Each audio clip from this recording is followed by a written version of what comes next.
भगवान शिव कहते हैं, तीनों लोकों में समाहित एक नगर है जिसमें मेरा निवास प्रासाद यानी भवन है। वो है काशी और ऋग्वेद में इसका वर्णन मिलता है। नमस्कार, मैं हूं संजीव जायसवाल और आप सुन रहे हैं कुकू एफएम की ये ओरिजिनल सीरीज। और इस सीरीज में मैं आपको आस्था की नगरी काशी के विषय में कुछ बातें बताने वाला हूं। मंदिरों का शहर, भारत की धार्मिक और सांस्कृतिक राजधानी, भगवान शिव की नगरी, दीपों का शहर, ज्ञान की नगरी काशी जिसे कहते हैं वाराणसी। बनारस इतिहास से भी प्राचीन नगर है। आदिकाल से धार्मिक मान्यताओं, माइथोलॉजिकल बिलीफ्स और आध्यात्मिक मूल्यों की परंपराओं को अपनी आत्मा में सहेजता वाराणसी आज का आधुनिक नगर है।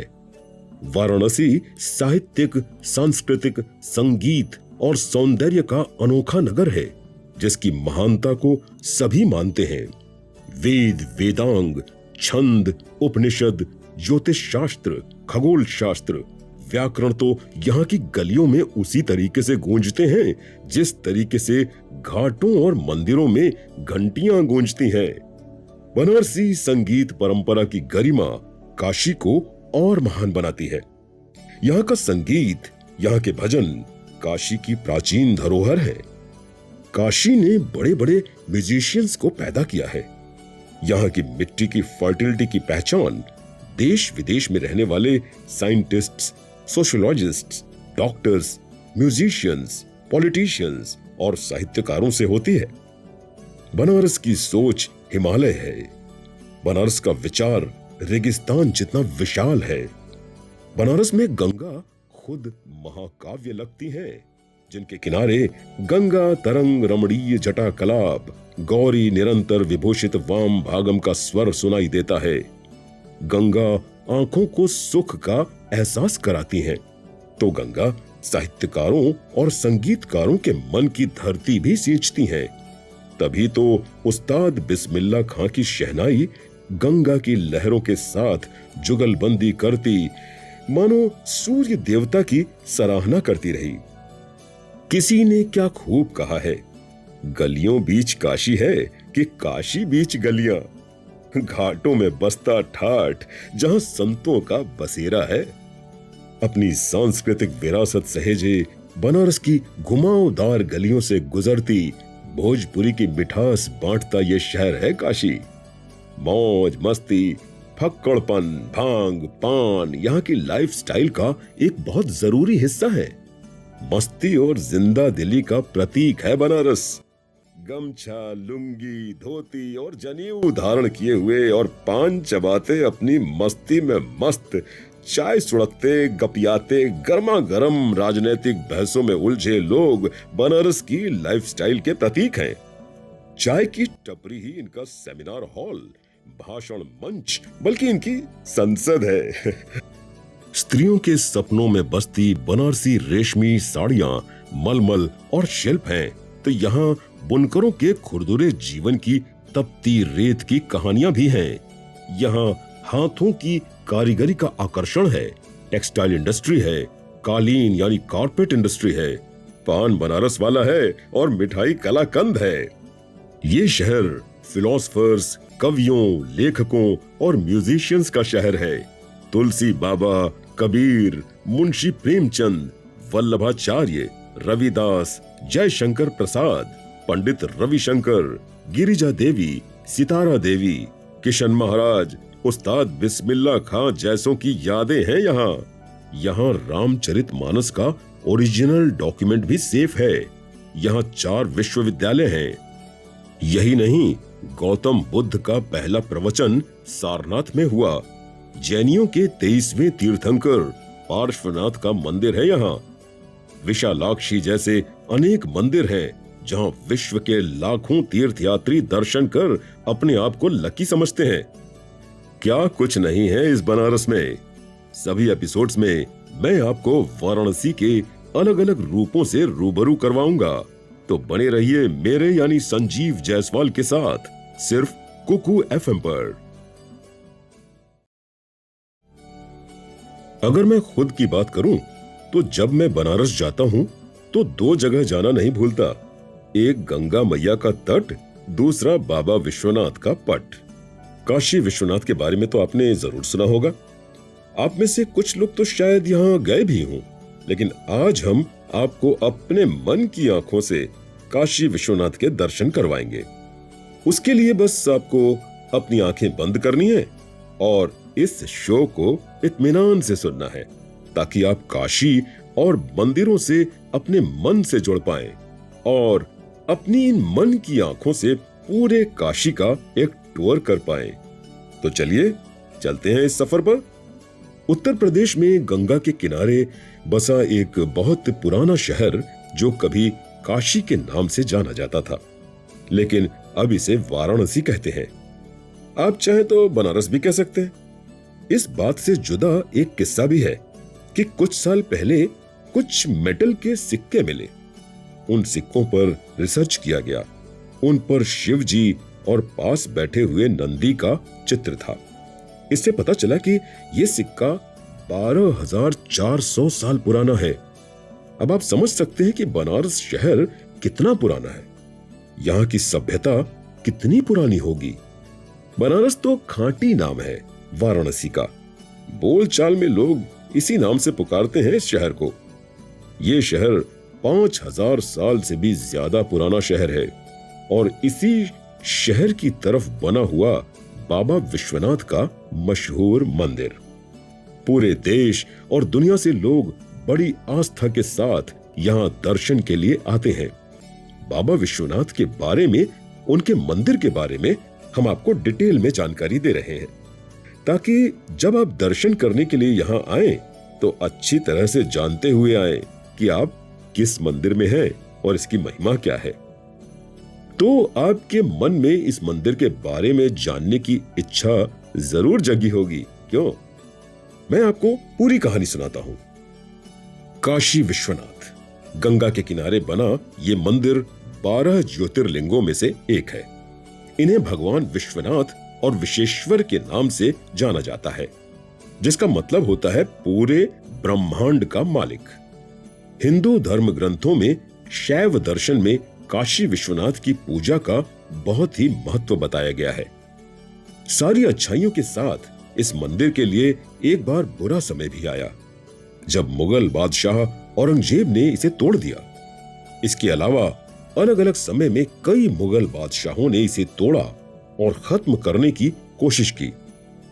ऐसा माना जाता है कि औरंगजेब ने इस मंदिर को तोड़कर बची हुई दीवारों पर ज्ञानवापी मस्जिद बनवा दी। ये मस्जिद काशी विश्वनाथ मंदिर के बिल्कुल पास ही बनी हुई है और ये बात कागजों में भी लिखी हुई पाई गई है। आज के समय में जिस मंदिर में आप दर्शन करने जाते हैं, उसे सन 1780 में इंदौर की मराठा शासक रानी अहिल्याबाई होलकर ने बनवाया था। एक और खास बात हम आपको बताएं कि महाराजा रणजीत सिंह ने इस मंदिर को 1000 किलो सोना दान किया, जिसे मंदिर के ऊपरी भाग यानी शिखर पर मढ़ दिया गया। मंदिर का शिखर सोने का होने के कारण काशी विश्वनाथ मंदिर को लोग स्वर्ण मंदिर भी कहते हैं। मंदिर का गर्भगृह मन मोह लेता है, जहां भगवान शिव का शिवलिंग चांदी की वेदी पर बनाया गया है। यह मुख्य मंदिर आसपास छोटे छोटे कई मंदिरों से घिरा हुआ है, जिसमें अविमुक्तेश्वर मंदिर, गणेश मंदिर, विष्णु मंदिर, शनि मंदिर, काल भैरव मंदिर, कार्तिकेय मंदिर और भगवान शिव और माता पार्वती का एक और मंदिर शामिल है। मंदिर के उत्तर की तरफ एक कुआं भी है। मुख्य मंदिर 3 भागों में है। 3 गुंबद बने हुए हैं। बीच के गुंबद को छोड़कर बाकी दोनों गुंबद सोने के बने हुए हैं। तीसरे गुंबद के ऊपर एक झंडा और त्रिशूल लगा हुआ है। इसकी ऊंचाई लगभग 15.5 मीटर है। पहले इस मंदिर तक पहुंचने के लिए काफी पतली गलियों से होकर जाना होता था। आगे चलकर इन गलियों को चौड़ा किया गया। एक नया कॉरिडोर बनाया गया, जिसका देश के प्रधानमंत्री श्री नरेंद्र मोदी जी ने 13 दिसंबर 2021 को उद्घाटन किया। इस नए कॉरिडोर के बन जाने से काशी विश्वनाथ मंदिर से गंगा के किनारे तक जाने का रास्ता चौड़ा और सुंदर हो गया। अब लोग गंगा से जल लाकर शिव जी का अभिषेक आसानी से कर पाते हैं। शिवलिंग के गंगा जल से अभिषेक की बहुत पुरानी परंपरा फिर से शुरू हो गई।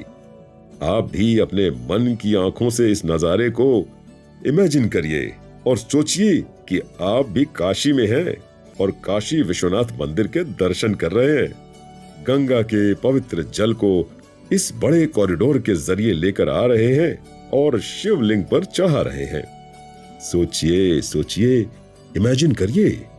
वैसे मैं आपको यह भी बता दूं कि अब यहां दर्शन करने के लिए आने वाले भक्तों के लिए गंगा नहाने, शिव जी को जल चढ़ाने और पूजा अर्चना के लिए बहुत सुविधा हो गई है। हजारों लोग यहां दर्शन के लिए रोज आते हैं। मंदिर के आसपास 1400 परिवारों के घरों और दुकानों को खाली कराकर उन्हें हटाया गया है। अब आसपास 5000 स्क्वायर मीटर की चौड़ी खुली जगह भक्तों के लिए बना दी गई है। ये कॉरिडोर बनाते समय अगल बगल के गंगेश्वर मंदिर, जौ विनायक मंदिर, श्री कुंभ महादेव मंदिर और मनोकामेश्वर मंदिर सहित लगभग 40 से ज्यादा मंदिरों का जीर्णोद्धार यानी रिपेयर, साफ सफाई और सजावट का काम किया गया। काशी विश्वनाथ मंदिर की सजावट देखकर आपका दिल खुश हो जाएगा। काशी विश्वनाथ के इस सुंदर मंदिर में आप अगर आएं तो कुछ त्योहारों का आनंद जरूर उठाएं। यहाँ महाशिवरात्रि और वसंत पंचमी जैसे बड़े त्योहार के अलावा रंग भरी एकादशी का एक ऐसा त्योहार है जिसे बड़े ही धूमधाम से मनाया जाता है। महाशिवरात्रि पर तो बहुत बड़ा मेला लगता है। यहाँ देश के कोने कोने से लोग यहाँ आते हैं। इस मौके पर हर साल मार्च में काशी विश्वनाथ मंदिर में रंग भरी एकादशी का त्योहार मनाया जाता है। आप जानना चाहेंगे इस मौके पर क्या खास होता है? तो सुनिए, इस त्योहार के दिन इस मंदिर से भगवान शिव के भक्त बाराती बनकर शामिल होते हैं। भक्त लोग इस बारात में ढोल, शंख और नगाड़ा बजाते हुए अबीर गुलाल की रंग भरी होली खेलते, नाचते गाते हुए माता पार्वती के घर पहुंचते हैं। मंदिर के पूरब की तरफ एक महंत के घर को माता पार्वती का मायका माना जाता है, जिसे टेढ़ी नीम कहते हैं। बस यहीं देश विदेश से आए भक्त हजारों की संख्या में बाराती बनकर माता पार्वती को लेने यहाँ आते हैं। रंग भरी एकादशी का ये त्योहार पिछले 350 सालों से मनाया जाता है। भक्त इस त्योहार में शामिल होकर मगन हो जाते हैं। आप ये तो जरूर जानना चाहेंगे कि किस महीने में और कब यहाँ आना सबसे अच्छा होगा।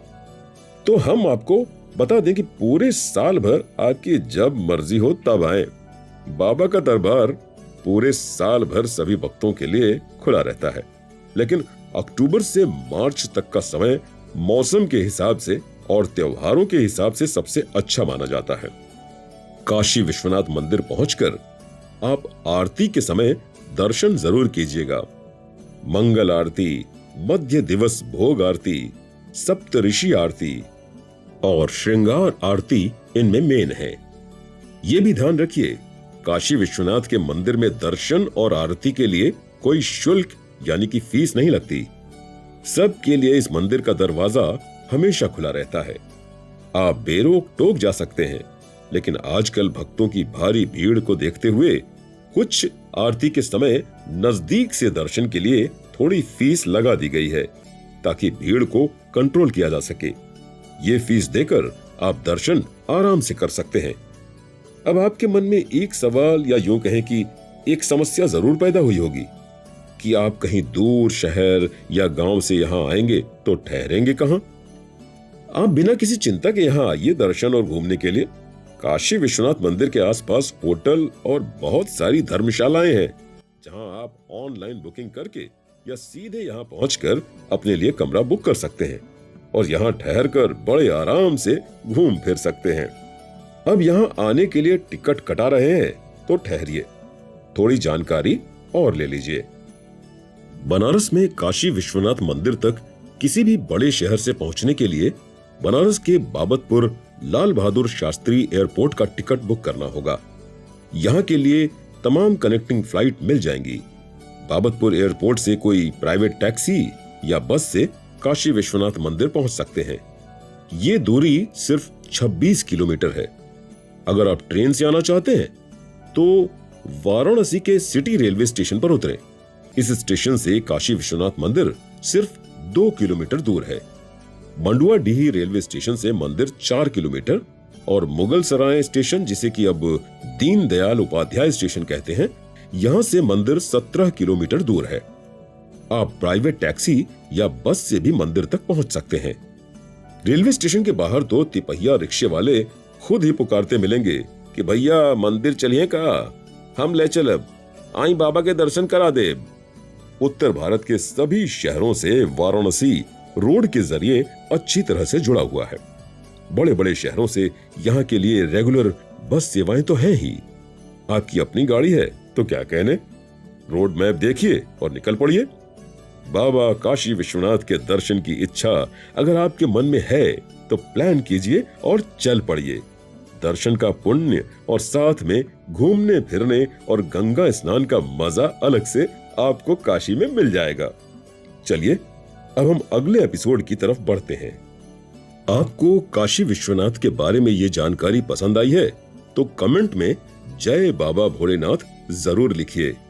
हम अपने अगले एपिसोड में काशी के बारे में और जानेंगे, तो बने रहिए मेरे यानी संजीव जायसवाल के साथ। आप सुन रहे हैं कुकू एफएम, सुने जो मन चाहे। किसी ने क्या खूब कहा है कि रात की कालिक धोकर सूर्य बनारस को चंदन लगाता, सुबह काशी का वंदन करता, वाराणसी की गलियों में जीता और घाटों पर मुक्ति लेता है। ये यूं जग को जीवन की सीख देता है। समय के साथ इस दुनिया में बहुत कुछ बदल जाता है और बहुत कुछ ऐसा भी है जो हमेशा बना रहता है। क्या आप जानते हैं कि काशी नगरी भगवान की नगरी है। ये कल भी थी, आज भी है, लेकिन इस नगर के नाम में समय समय पर थोड़ा बदलाव होता रहा है। लेकिन पुराने नाम साथ साथ चलते रहे, जिन्हें लोग कभी नहीं भूले। इस शहर के नामों की कहानी आप सुनना चाहेंगे? तो आइए हम और आप समय की उंगली पकड़े धीरे धीरे समय की सीढ़ियों पर नीचे उतरते हैं। बस अब थोड़ा ठहरिए, एक गहरी सांस लीजिए और समय की आंखों से देखिए, समय की जुबान से सुनिए ये काशी की कहानी। गंगा के पश्चिमी किनारे पर बसी है पवित्र काशी नगरी, भगवान शिव की नगरी। जी हां, गंगा किनारे बाबा विश्वनाथ का भव्य मंदिर, जैसे शिव को ब्रह्मांड के भगवान के रूप में माना गया हो। बस यही हमारी आस्थाओं को शक्ति मिलती है। अब आप समय का एक एक पन्ना पलटते जाएंगे तो सारी तस्वीर आपके सामने आती जाएगी। पुराने जमाने में आज की तरह कागज नहीं हुआ करते थे कि उन पर लिख दिया और हमेशा पढ़ते रहें। बहुत मुश्किलें थी, लेकिन आदमी तो हर मुश्किलों को आसान करना जानता है ना। उस जमाने की कहानी को भी किसी मंदिर की दीवार पर, मॉन्यूमेंट्स पर, शिलाओं पर यानी पत्थरों पर लिखकर उसे सुरक्षित रखा गया, ताकि आने वाली जनरेशंस उस जमाने का इतिहास जान सकें। तो चलिए फिर आगे बढ़ते हैं। हाँ? गंगा किनारे बसे इस शहर को काशी कहा जाता था, फिर बनारस और अब वाराणसी। काशी को सबसे पुराना और जिंदा दिल शहर माना जाता है। आज गंगा घाट पर होने वाली गंगा आरती भक्तों को अपनी ओर खींचती है। अरे, इस आरती और डमरू की गूंज में तो हम कहीं खो गए थे। लेकिन ये याद है भाई, आपको बताना है कि बनारस को वाराणसी या काशी क्यों कहते हैं, बार बार इसके नाम क्यों बदलते रहे हैं। वैसे तो हर शहर के नाम के पीछे एक कहानी होती है। आपको जानकर ताज्जुब होगा कि 3000 साल पहले से इस शहर का नाम काशी था। कहा जाता है कि 5000 साल पहले भगवान शिव ने इस शहर को बसाया। स्कंद पुराण, रामायण, महाभारत जैसे अपने धार्मिक ग्रंथों में इस नगर का नाम काशी ही मिलता है। काशी को कई बार काशिका भी कहा जाता है। अगर आप इस शब्द पर ध्यान दें तो आप समझ जाएंगे कि इस शब्द का मतलब होता है चमकना। ऐसा कहा जाता है कि भगवान शिव की नगरी होने के कारण ये शहर हमेशा चमकता रहा और साफ सुथरा जगमगाता रहा है। रिलीजियस एक्टिविटीज की वजह से इस शहर में एक तरह की स्पिरिचुअल चमक थी। पुराने ग्रंथ ऋग्वेद में भी काशी नगर के बारे में काफी कुछ लिखा गया है। काशिका का मतलब होता है अंधेरा दूर कर रोशनी में सब कुछ देख पाना, यानी इस ब्रह्मांड के दर्शन कर सकें। मतलब जहां भगवान के दर्शन कर सकें वो जगह काशी है। काशी मन में रोशनी भरती है। अब समझ में आया काशी का असली मतलब? यूं तो वाराणसी का सबसे मशहूर नाम बनारस ही है, जो आज भी बोलचाल में है। मुगलों और अंग्रेजों के समय इसका नाम बनारस ही था। पाली भाषा में इसका नाम बनारसी था, आगे चलकर बनारस हो गया। एक कहानी यह भी है कि यहां एक बनार नाम के राजा हुआ करते थे, जो मोहम्मद गोरी के हमले के दौरान मारे गए। उन्हीं के नाम पर इसे बनारस कहा गया। ऐसा भी कहा जाता है कि यहाँ के जीवन के रंगों को देखकर मुगलों ने ये नाम रखा और इसी नाम से पुकारते रहे। बनारस नाम मुगलों के समय का नाम है, जब उन्होंने इस शहर पर हमला किया और उस जमाने के आर्किटेक्चर को देखा तो बहुत इंप्रेस हुए। उस समय मुस्लिम शायरों ने यहाँ की खूबसूरती को देखा तो दंग रह गए और यहाँ की खुशहाली और प्रॉस्पेरिटी को कुछ इस तरह से कहा, क्या रस है इस शहर में जैसे कोई मीठा शरबत। पता नहीं ये खुद बना या बनाया गया, फिर बोलचाल में ये बना हुआ रस बनारस बन गया। अब तो आम लोगों की जुबान पर ऐसा चढ़ा कि आप कहीं भी कुछ लिखें, लोग तो इसे बनारस ही कहेंगे। और बनारस कहने की मिठास को आप आराम से मन ही मन एक्सपीरियंस कर सकते हैं। बनारस कहने में ही जैसे शहद टपकता हो। गौतम बुद्ध के समय पत्थरों पर अंकित लेखों में वाराणसी नगर का नाम मिलता है। इस तरह वाराणसी भी पुराना नाम है। काशी या बनारस का नया नाम वाराणसी है। बनारस में गंगा के अलावा दो और मुख्य नदियां बहती हैं, वरुणा और असी। क्या इनके बारे में मालूम था आपको? हाँ, नहीं ना? इन्हीं दो नदियों के संगम पर बसा ये नगर इन नदियों के नाम के मेल से बना है, वाराणसी। उत्तर प्रदेश के पहले मुख्यमंत्री संपूर्णानंद ने उत्तर प्रदेश के गठन के बाद वाराणसी नाम को मान्यता दी, जबकि प्रधानमंत्री नेहरू काशी या बनारस नाम पर राजी थे। संपूर्णानंद जी वाराणसी नाम पर ही अड़े रहे और यही नाम आज कामकाज लिखा पढ़ी में शामिल है।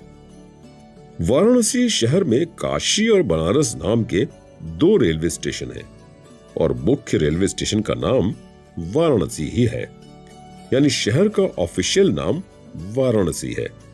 अभी तक आपने बनारस की जो कहानी सुनी, इसमें इसके दो और नाम काशी और वाराणसी का ही जिक्र हुआ।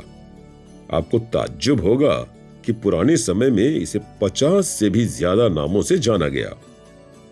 इस शहर का नाम आनंद कानन, महाश्मशान, रुद्रवा, काशिका, मंदिरों का शहर, त्रिपुरारी राजनगरी, तपस्थली आदि के रूप में भी जाना जाता रहा है। ये शहर ज्ञान का शहर भी माना जाता रहा है। कई किताबों, कई ग्रंथों में इसका नाम शंकरीपुरी, जितवारी, आनंद रूपा, हरि क्षेत्र, विष्णुपुरी, शिव राजधानी, कसीनगर और काशी ग्राम भी लिखा है। भारत में ये एक ऐसा अनोखा शहर है जिसके इतने नाम हैं, पर लोग काशी नाम में ही अपनी आस्था, अपने धर्म, अपनी परंपराओं को महसूस करते हैं। बनारस तो हर बनारसी की जुबान पर चढ़ा नाम है। कहो रजा, हम बनारस के हैं, कहता हुआ आम बनारसी शहर से बड़े अपनेपन का अनुभव करता है। अगर आप इस शहर जाना चाहें तो वाराणसी एयरपोर्ट और वाराणसी रेलवे स्टेशन का ही टिकट लें और अपने सफर पर निकल पड़े। आप पहुंच जाएंगे अपनी डेस्टिनेशन पर। फिर दर्शन करें गंगा का, काशी विश्वनाथ का, और पान बनारसी मुंह में डाल चबाते हुए आनंद उठाएं। काशी की हवा और उसमें बसती भारत की संस्कृति का भी। बनारस इतिहास से भी पुराना है और परंपराओं से भी पुराना है। इस शहर को चाहे आप काशी कहें, जो शहर की मिट्टी के कण कण में समाया है। काशी की छाप शहर के हर पत्थर में बसी है और उन्हें ही देखकर आपके मन में आस्था जाग उठेगी। या चाहे आप इसे बनारस कहें, जो यहाँ के हर आदमी के दिल पर जैसे लिखा हो, मन में बसा हो और जुबान पर आते ही बनारस का रस शहद बनकर टपकता हो। अब ये शहर वाराणसी बन गया है, लेकिन बनारसियों के लिए तो बनारस ही रहेगा और पूरे देश के लिए काशी। बने रहिए मेरे यानी संजीव जायसवाल के साथ। आप सुन रहे हैं कुकू एफएम, सुने जो मन चाहे। एक बहुत ही खूबसूरत लाइन है कि महादेव के भक्तों को सत्य पर गुरूर है। बनारस का प्रेम भी दुनिया में मशहूर है। हमारी आस्थाएं हमारे पूजा स्थलों में मजबूत होती हैं, फलती फूलती हैं और अपनी पूरी सुंदरता के साथ खिल उठती हैं। गंगा की धाराएं सिर्फ जलधारा नहीं है, बल्कि हमारे आपके मन में बहती अनंत आस्था का प्रतीक है। ये अनमोल धरती है। गंगा हिमालय से निकलकर अपनी गंगा सागर की यात्रा में जिन जिन गांवों और शहरों से गुजरी हैं, वो अपने किनारे को सींचती, उपजाऊ बनाती और अपने किनारे पर बसे गांवों शहरों को पवित्र पावन बनाती आगे बढ़ती हैं। इसी पवित्रता के प्रतीक के रूप में गंगा के किनारे तमाम मंदिरों के निर्माण हुए और इन्हीं मंदिरों में पूजा अर्चना से ईश्वर के लिए हमारी आस्था प्रकट होती है। गंगा जब अपने पुण्य प्रवाह के साथ काशी नगर पहुंचती हैं, तब ये शहर भी धन्य हो जाता है गंगा के आने से। क्यों? इसी गंगा किनारे बसने वाले बनारस के लोगों के मन में धार्मिक भावना की लहरें उठती हैं। गंगा की पवित्रता का हम अपने मन में अनुभव करते हैं और मंदिरों में उसका दर्शन करते हैं। उन्हीं मंदिरों में हम अपनी आस्थाओं के रूप में देवी देवताओं की मूर्तियों की स्थापना करते हैं और उनकी पूजा अर्चना से अपने जीवन को मुक्ति की ओर ले जाते हैं। गंगा के किनारे बसा है काशी नगर। वैसे तो इसे बोलचाल में बनारस कहते हैं, लेकिन सरकारी डॉक्यूमेंट्स में यानी कि ऑफिशियल नाम वाराणसी है। यह शहर अपने आप में बहुत सारी विशेषताएं समेटे हुए है। एक विशेषता जो पूरे देश और दुनिया के लोगों को अट्रैक्ट करती है, वो है यहाँ के मंदिर। तो ये मंदिरों का शहर है बनारस। यहाँ चारों ओर धूप अगरबत्ती से माहौल सुगंधित रहता है, तो दूसरी ओर शंख और घंटों घड़ियालों की आवाज से दिशाएं गूंजती रहती हैं। अब आप बताइए जरा, आप काशी गए और आपने वहां के मंदिरों के दर्शन नहीं किए, तो आपका वहां जाना तो अधूरा रह जाएगा ना। तो आइए आपको बनारस के मंदिरों के दर्शन कराते हैं। वैसे तो बनारस गंगा के किनारे बसे अपने घाटों के लिए मशहूर है और घाटों के किनारे आपको बहुत सारे देवी देवताओं के मशहूर मंदिर देखने को मिलेंगे। सभी मंदिरों की अपनी अलग इंपॉर्टेंस है और अपनी अलग कहानियां हैं। उन्हें देखना, उनके दर्शन करना और उनकी स्टोरीज को जानना अपने आप में बहुत रोमांचक और इंटरेस्टिंग एक्सपीरियंस है। उन मंदिरों के महत्व को जानने समझने के लिए आइए सबसे पहले अपनी मन की आंखों से दर्शन करने चलते हैं अन्नपूर्णा के मंदिर का। बनारस के दशाश्वमेध घाट के पास बना है वर्ल्ड फेमस काशी विश्वनाथ मंदिर। ये 12 ज्योतिर्लिंग में से एक है। इसी मंदिर से कुछ ही दूरी पर माता अन्नपूर्णा का भव्य मंदिर है। माता अन्नपूर्णा को तीनों लोकों की माता के रूप में पूजा जाता है। ऐसा माना जाता है कि मां ने खुद भगवान शिव को अपने हाथों से भोजन कराया था। इस मंदिर की दीवारों पर ऐसे ही चित्र बने हुए हैं। एक चित्र में देवी अपने हाथ में कलछी पकड़े हुए हैं। अन्नपूर्णा मंदिर के आंगन में कई छोटे छोटे मंदिर बने हुए हैं, जिनमें मां काली, शंकर पार्वती और नरसिंह की मूर्तियां हैं। यहां एक और खास बात होती है। अन्नकूट मेले के समय मां अन्नपूर्णा की सोने की मूर्ति का एक दिन के लिए सभी भक्त दर्शन कर सकते हैं। अन्नपूर्णा देवी का रिलेशन उज्जैन के हरि सिंह मंदिर से माना जाता है। आदि शंकराचार्य ने इसी मंदिर में अन्नपूर्णा स्तोत्र लिखकर ज्ञान वैराग्य पाने की कामना की थी। स्तोत्र की एक लाइन सुनिए। अन्नपूर्णे सदा पूर्णे शंकर प्राण वल्लभे ज्ञान वैराग्य सिद्ध्यर्थम भिक्षाम देहि च पार्वती। इसका मतलब है, मां अन्नपूर्णा आप सबकी कामनाओं को हमेशा पूरा करती हैं और हमें वैराग्य की सिद्धि के लिए भिक्षा दें। माता पार्वती मां अन्नपूर्णा के रूप में ही पूजी जाती हैं। इसी संबंध में इस मंदिर से जुड़ी एक बहुत ही पुरानी कहानी है। ऐसा कहा जाता है कि एक बार काशी में भयंकर अकाल पड़ा। चारों ओर तबाही मची थी। लोग भूख से तड़प तड़प कर मर रहे थे। हाहाकार मचा हुआ था। ऐसे समय में आदिदेव महादेव की समझ में भी नहीं आ रहा था कि क्या किया जाए। तब वे इस भयंकर समस्या का सॉल्यूशन ढूंढने के लिए मेडिटेट करने लगे। समाधि की स्टेज में पहुंचकर उन्हें एक बात समझ में आई कि मां अन्नपूर्णा ही अब इस शहर को बचा सकती हैं। इस समस्या से छुटकारा दिलाने के लिए भगवान शिव ने काशी के लोगों की भलाई के लिए मां अन्नपूर्णा से प्रार्थना की और भिक्षा मांगी। मां ने प्रसन्न होकर भोलेनाथ को वचन दिया, जाओ, आज के बाद काशी में कोई भी भूखा नहीं रहेगा और मेरा खजाना पाते ही लोगों के दुख दूर हो जाएंगे। तब से आज तक अन्नकूट के दिन उनके दर्शनों के समय खजाना बांटा जाता है। ऐसी मान्यता है कि खजाना पाने वाले भक्तों को किसी भी चीज की कोई कमी नहीं रहती। जानकर कैसा लगा? आप भी एक बार दर्शन जरूर करें, खजाना पाए और अपनी मुश्किल आसान करें। आइए आइए चलिए अब काशी विश्वनाथ मंदिर से थोड़ी ही दूरी पर चलें, जो हिंदू धर्म के 51 शक्तिपीठों में से एक है, विशालाक्षी शक्तिपीठ। गंगा के मणिकर्णिका घाट पर यह मंदिर बना हुआ है। देवी पुराणों में काशी के विशालाक्षी मंदिर के बारे में लिखा गया है। यहां देवी सती की मणिकर्णिका यानी ईयर रिंग गिरने से इस शक्तिपीठ की स्थापना हुई थी। इसके बारे में एक अनोखी कहानी है। मुझे लगता है आप जरूर सुनना चाहेंगे। सुनाऊं आपको? अच्छा, आपको बताता हूं। बात उस समय की है जब भगवान शिव वियोगी होकर सती के मृत शरीर यानी डेड बॉडी को अपने कंधे पर लिए यहां वहां भटक रहे थे। तो मां भगवती के दाहिने कान की मणि यानी ईयर रिंग इसी स्थान पर गिरी थी।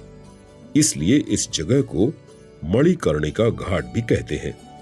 पुराणों में ऐसा लिखा गया है कि जहां जहां माता सती के अंग के टुकड़े, पहने हुए वस्त्र या ज्वेलरी गिरी, वहां वहां शक्तिपीठों की स्थापना की गई।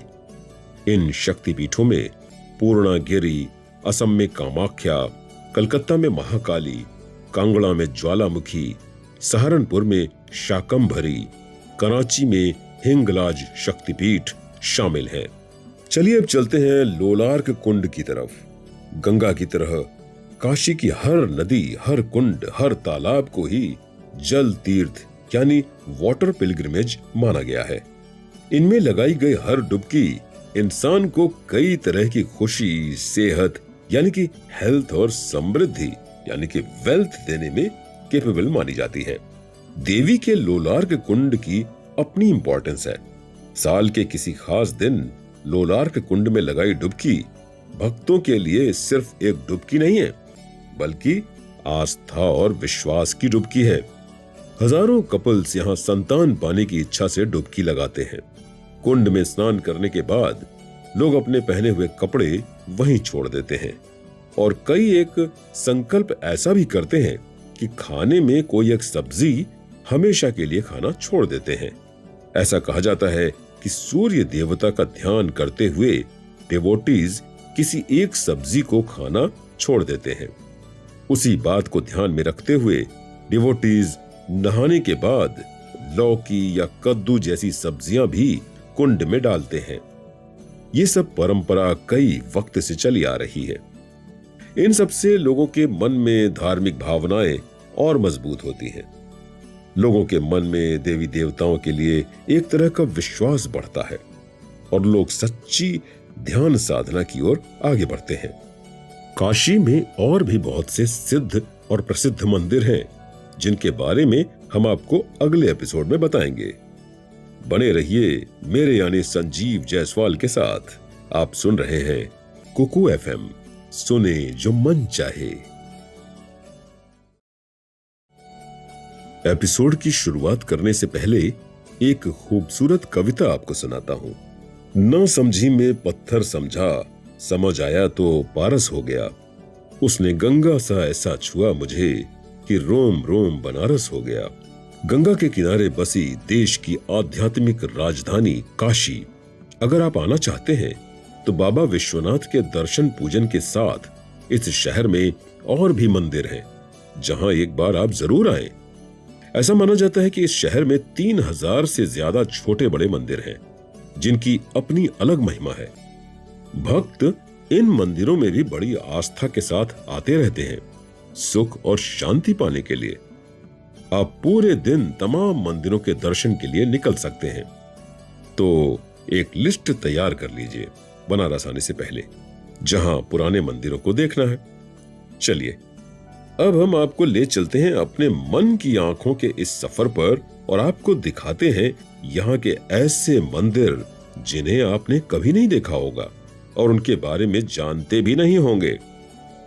वैसे तो काशी की मिट्टी के हर कण में महादेव बसे हैं, लेकिन कुछ ऐसे मंदिर हैं जिन्हें देखकर, जिनके बारे में जानकर आपकी आंखें खुली रह जाएंगी। ये ईश्वर गंगी में स्थित जागेश्वर महादेव मंदिर है। सावन के महीने में यहाँ का नजारा देखने लायक होता है। आप एक बार यहाँ ईश्वर गंगी आएंगे तो बिना दर्शन किए नहीं जाएंगे। इस मंदिर में जो शिवलिंग है वो हजारों साल पुराना है। इसके दर्शन करने, पूजा करने से मन की सारी इच्छाएं पूरी हो जाती हैं। ऐसा कहा जाता है कि अगर इस शिवलिंग के लगातार 3 साल 3 महीने तक कोई दर्शन कर ले तो उसके सारे दुख दूर हो जाएंगे, सारी इच्छाएं पूरी हो जाएंगी। तो चलिए अब चलते हैं जागेश्वर मंदिर के दर्शन करने। जागेश्वर महादेव की भी एक कहानी है जो आपको भी बता दूं। स्कंद पुराण में यह कहानी लिखी है। एक बार शिव जी काशी छोड़कर मंदराचल पर्वत पर चले गए। वहीं रहने वाले शिव जी के भक्त जागिशव्य मुनि ने यह तय कर लिया कि जब तक शिव जी काशी वापस नहीं लौटेंगे तब तक वो एक बूंद भी पानी नहीं पिएंगे और ना ही खाना खाएंगे। बस उनकी इस तपस्या से शिव जी प्रसन्न हो गए और अपने नंदी को लीला कमल के साथ मंदिर की गुफा में भेजा। इस कमल को छूते ही मुनि का कमजोर शरीर पूरी तरह से ठीक हो गया और बाद में मुनि ने शिव जी से वरदान मांगा कि आप यहाँ के शिवलिंग में हमेशा बने रहेंगे। फिर शिव जी से यह वरदान मांगा कि यहाँ तक आना सबके लिए मुश्किल होगा और जो यहाँ आएगा उसकी सारी इच्छाएं पूरी होंगी। इसके बाद से हर महाशिवरात्रि को शिवलिंग जौ के दाने के बराबर बढ़ जाता है। मंदिर की गुफा बड़ी लंबी है जिसमें चलते जाइए जैसे खत्म होने का नाम ही नहीं लेती। एक बार इस गुफा की खुदाई शुरू की गई लेकिन सांप बिच्छुओं के आने के कारण पूरी नहीं हो सकी। ये मंदिर नहरपुर वाराणसी में है। तो चलिए अब चलते हैं तुलसी मानस मंदिर। इस मंदिर को 1964 में बनाया गया था, इसलिए काफी पुराना तो नहीं है, लेकिन यह भगवान राम का मंदिर है। संत कवि तुलसीदास के नाम पर इस मंदिर का नाम रखा गया है। ऐसा कहा जाता है कि इसी जगह पर तुलसीदास जी ने महाकाव्य रामचरितमानस लिखी थी। मंदिर की दीवारों पर मानस की चौपाई भी लिखी गई है।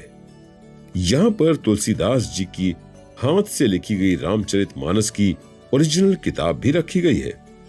इस मंदिर में जुलाई अगस्त के महीने में कठपुतलियों का खेल दिखाया जाता है।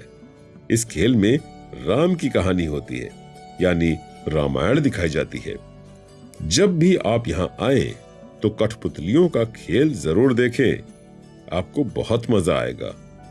तो सावन के महीने में यहाँ आइए। चलिए बनारस की गलियों में और आगे बढ़ते हैं और चलते हैं दुर्गा मंदिर के दर्शन करने। देवी के भक्तों के लिए दुर्गा मंदिर बनारस में एक प्रमुख मंदिर है। इस मंदिर में बंदर बहुत आते हैं, इसीलिए लोग इसे बंदर मंदिर भी कहते हैं। शायद बंदर देवी के दर्शन के लिए आते हों। बंगाल की एक महारानी ने इस मंदिर को बनवाया था और इसे गेरुए रंग से रंगवाया था। लोगों का मानना है कि मां दुर्गा की मूर्ति यहां अपने आप प्रकट हुई थी, जिसे स्वयंभू कहते हैं। इसे बनाया नहीं गया। बनारस जाएं तो इस मंदिर को भी अपनी लिस्ट में जरूर शामिल करें। इसी के साथ महात्मा गांधी काशी विद्यापीठ में भारत माता मंदिर है, इसे भी आप देखें। यहां अपने देश यानी भारत माता के दर्शन कर सकेंगे। यहां जाकर अपने देश के लिए आपके मन में गर्व होगा। बाबा विश्वनाथ हैं काशी के राजा और काल भैरव हैं काशी के कोतवाल। यहाँ के लोग कहा करते हैं, भैरव बाबा की मर्जी के बिना इस शहर में कुछ नहीं हो सकता, या यूं कहें कि उनकी इच्छा के बिना एक पत्ता भी नहीं हिल सकता। और पूरे शहर की देखरेख और सुरक्षा की जिम्मेदारी इन्हीं पर है। इनके मंदिर के पास एक कोतवाली भी है, जिसकी रक्षा भी भैरव बाबा करते हैं। इसके बारे में महाभारत और उपनिषद में भी लिखा हुआ है। स्कंद पुराण में काशी की महिमा बताई गई है। काशी में पंचकोशी यात्रा में पहले पड़ाव की जगह है कर्दमेश्वर महादेव मंदिर। काशी हिंदू विश्वविद्यालय से 5 किलोमीटर दूर है ये मंदिर। ये मंदिर उड़ीसा के मंदिरों की तरह दिखाई देता है। यहाँ की मूर्तियां बड़ी सुंदर हैं। ये मंदिर 12वीं शताब्दी के आसपास बनाया गया था। चलिए अब अस्सी नदी के किनारे जहां हनुमान जी का मंदिर है, जिसे संकट मोचन मंदिर कहते हैं, वहां चलते हैं, क्योंकि हनुमान जी हमें संकटों से बचाते हैं। हर मंगलवार और शनिवार को काफी भक्त यहां दर्शन के लिए आते हैं और प्रसाद के लिए बेसन का लड्डू चढ़ाते हैं। यहाँ बंदर भी खूब हैं, जिन्हें खाना खिलाना बड़ा ही शुभ माना जाता है। इसी के साथ संकटा देवी का मंदिर भी बनारस की गलियों में है। संकटा देवी मंदिर मशहूर है अपनी 9 ग्रह की मूर्तियों के दर्शन के लिए। ऐसा कहा जाता है कि वनवास के समय पांडवों ने यहाँ संकटा देवी की पूजा की थी। ये देवी पार्वती का ही एक रूप है। चलिए अब बढ़ते हैं ललिता गौरी मंदिर की तरफ। 19वीं सेंचुरी में नेपाल के राजा राणा बहादुर शाह ने ललिता गौरी मंदिर यहाँ काशी में बनवाया था। ये नेपाल में बने मंदिरों की तरह है। ये देवी धन और प्रॉस्पेरिटी की देवी मानी जाती हैं। इस मंदिर के ही नाम पर गंगा के एक घाट का नाम भी ललिता गौरी घाट है। इसी के साथ दारा नगर में मृत्युंजय शिव महादेव मंदिर बना हुआ है। मृत्युंजय का मतलब होता है मृत्यु पर जीत हासिल करना। कहते हैं कि भक्त यहाँ पर किसी भी तरह की दुर्घटना से बचने के लिए भगवान से प्रार्थना करने यहाँ आते हैं। इस मंदिर के पास एक बहुत पुराना कुआं है, जिसका पानी पीने से और इस पानी से नहाने से तमाम रोग दूर हो जाते हैं। कुएं के पानी में ऐसी चमत्कारी शक्ति है। इस मंदिर में दर्शन और पूजा करने से किसी भी दुर्घटना से बचाव होता है और अकाल मौत नहीं होती। त्रिदेव यानी तीनों देव, ब्रह्मा विष्णु महेश, इन तीनों देवताओं के मंदिर एक साथ एक जगह हो, ऐसा बहुत कम देखने को मिलता है। इसीलिए वाराणसी का त्रिदेव मंदिर अपने आप में अनोखा है। खूब सारे लोग यहाँ आकर तीनों देवों के दर्शन करते हैं और पुण्य कमाते हैं। इसी के साथ गंगा घाट के नजदीक ही 64 घाट में 64 माता का मंदिर है, जहां देवी के भक्त जरूर आते हैं। गंगा के मणिकर्णिका घाट के पास रत्नेश्वर महादेव का प्राचीन मंदिर है। लोग यहाँ की सुंदरता से प्रभावित होकर मंदिर के पास गंगा के किनारे अक्सर सेल्फी जरूर लेते हैं। इस मंदिर में साल के ज्यादा समय तक मंदिर का मुख्य भाग, जिसे गर्भगृह कहा जाता है, गंगा के पवित्र जल से ढका रहता है। रत्नेश्वर मंदिर में शिवलिंग 9 डिग्री एंगल पर झुका हुआ है। ऐसा कहा जाता है कि एक आदमी ने अपनी मां का कर्ज लौटाने के लिए इस मंदिर को बनवाया था, लेकिन अनलकीली मां ने मंदिर को शाप दे दिया, जिस वजह से मंदिर में शिवलिंग 9 डिग्री एंगल पर खड़ा है। बनारस के सबसे पुराने मंदिरों में एक है बटुक भैरव मंदिर। यहां भगवान शिव का सबसे क्रोधी और विनाशकारी रूप है। इस मंदिर को 17वीं शताब्दी में बनवाया गया था। जो भक्त यहां दर्शन करने आते हैं, उनकी सारी समस्याएं दूर हो जाती हैं। इस मंदिर की एक दिलचस्प बात है कि यहां एक अखंड दीप है, जो कई सौ सालों से लगातार जल रहा है। कहा जाता है इस दीपक के तेल में लोगों की समस्याओं को ठीक करने वाली शक्तियां हैं।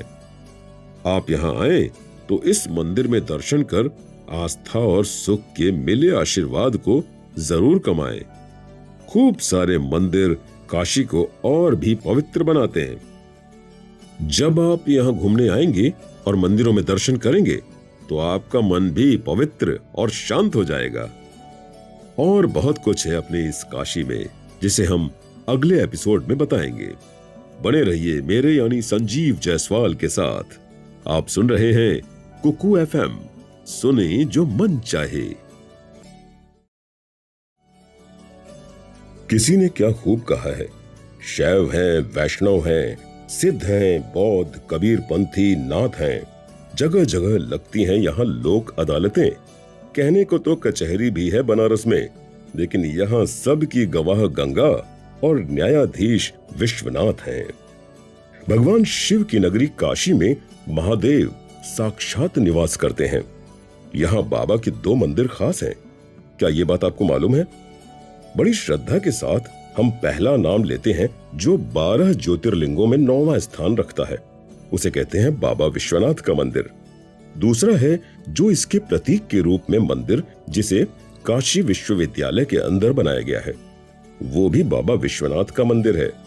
शिव के भक्त अपनी अटूट आस्था के चलते ऐसा मानते हैं कि काशी नगरी देवाधिदेव महादेव के त्रिशूल पर बसी है।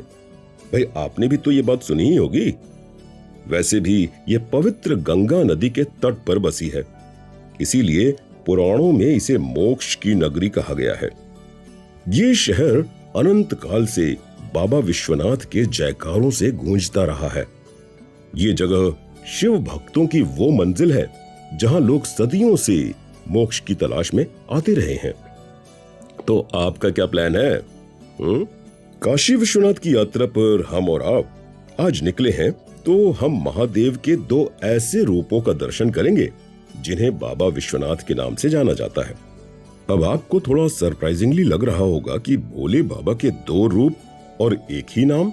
अरे बताते हैं ये भी, बस आप इस मन की आंखों के सफर में अपने कदम आगे बढ़ाते जाइए। धीरे धीरे सब कुछ जान जाएंगे।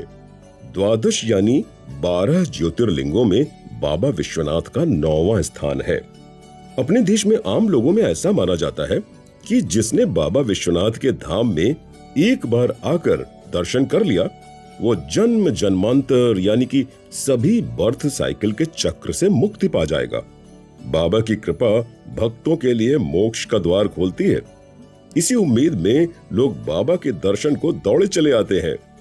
एक कहानी ऐसी भी है कि एक बार एक भक्त को भगवान शिव ने सपने में दर्शन देकर कहा था कि गंगा स्नान के बाद उसे 2 शिवलिंग मिलेंगे। उन दोनों शिवलिंगों को जोड़कर स्थापित करोगे तो शिव और शक्ति के दिव्य शिवलिंग स्थापित होंगे। तभी से यहाँ भगवान शिव और माता पार्वती एक साथ विराजमान हैं। एक और मान्यता भी है कि मां भगवती ने ही महादेव को यहाँ स्थापित किया था। जो भी मान्यता हो, पर बाबा तो आज यहाँ विराजमान हैं। बाबा विश्वनाथ के मंदिर में सवेरे सवेरे मंगला आरती के साथ ही दिन भर में 4 बार आरती होती है। माना जाता है कि शिवलिंग पर सोमवार को जल चढ़ाने से ज्यादा फायदा मिलता है। सावन के सोमवार को यहाँ जल चढ़ाने की बहुत इंपॉर्टेंस है। वैसे तो सावन का हर एक दिन पवित्र है, इसलिए हर दिन जल चढ़ाने से बाबा खुश होते हैं। इसीलिए तो भोले बाबा कहलाते हैं। बाबा विश्वनाथ के इस धाम में आकर भक्तों की सारी इच्छाएं, सारी कामनाएं पूरी होती हैं और जीवन धन्य हो जाता है। शिव के विराट और दुर्लभ रूप के दर्शन का सौभाग्य मिलता है और गंगा में स्नान करने से तो सभी पाप धुल जाते हैं। काशी के कण कण में चमत्कार है। लोगों का विश्वास है कि अगर भक्तों के जीवन में ग्रह दशाओं के कारण बाधाएं हैं, जीवन में तकलीफ और कठिनाइयां हैं, तो यहाँ आकर दर्शन करने भर से भक्तों को ग्रह बाधाओं से मुक्ति मिलती है।